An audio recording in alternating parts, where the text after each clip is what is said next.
Commissioner তোমাদেরকে পরে হুমকি ধামকি দিয়েছে তোমাকে ছেড়ে দেওয়ার পর? ওই দিনের পর থেকে যেদিন থেকে নিখোঁজ মানে কিছু নাই আর মানে সব আমাদের কিছু মানে আমাদের ডাক্তাররা কিছু করে না। তোমাদের কোনো সন্দেহ এই কারণে আমাদের টাকার জন্য হ্যাঁ টাকার জন্য করতে পারে, কিন্তু আমাদের আম্মুর অত টাকাও নাই। মানে আমার ওরা তো বলতেছে যে গাড়িতে বলতেছিল যে টাকার সম্পত্তি, আর আমার আম্মুর নানা একটু সম্পদ আছে এরকম, ওইটাই বলতেছিল বারবার, মানে সব আমার আম্মুর নামে ছিল। নানার সম্পত্তি এত বড় কাণ্ড করবে।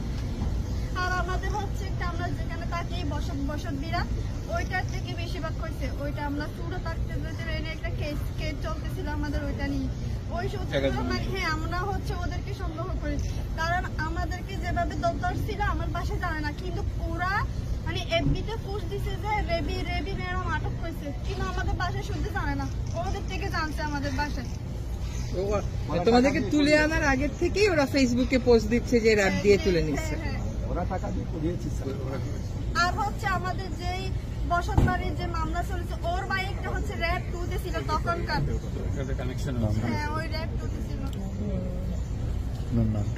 তোমার নামটা বলো? আফসানা নুরি আলিয়া। তোমার তখন বয়স কত ছিল? 11 বছর ছিল। আমার মায়ের নাম হচ্ছে রেজিয়া বেগম রেবি, তখনকার 39 বছর ছিল। কত সালে তোমাকে নিয়ে? 2015 সাল 9 মাস 22 তারিখ।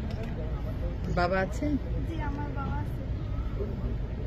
আমার হচ্ছে একটাই কথা, আমার আম্মুকে চাই, আমার মানে যেরকম করে পারেন আমার আম্মুকে একটু আমাদের কাছে ফিরিয়ে দেন। তুমি যাদেরকে সন্দেহ করো তাদেরকে কি এখন গ্রেফতার করেছে? না, ওরা হচ্ছে আরেকটা মার্ডারও করছে, মানে ওরা আমাদের এলাকা হচ্ছে প্রভাবশালী, ওদের চোখে দিবে না, কেউ কথাও বলতে পারে না। ওরা এখন বাইরে আছে, ঘুরে বেড়াচ্ছে? হ্যাঁ ওরা মার্ডারও করছে আবার ঘুরে বেড়াচ্ছে, মানে ওদের কথা ওইখানে।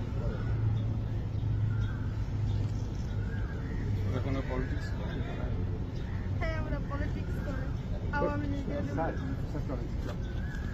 মাশাআল্লাহ, দেখুন ডক্টর ইউনূস অসহায় এক পরিবার, নির্যাতিত এক পরিবারের পাশে দাঁড়িয়েছেন। আল্লাহ তাআলা ওনাকে নেক হায়াত দান করুক, আমিন।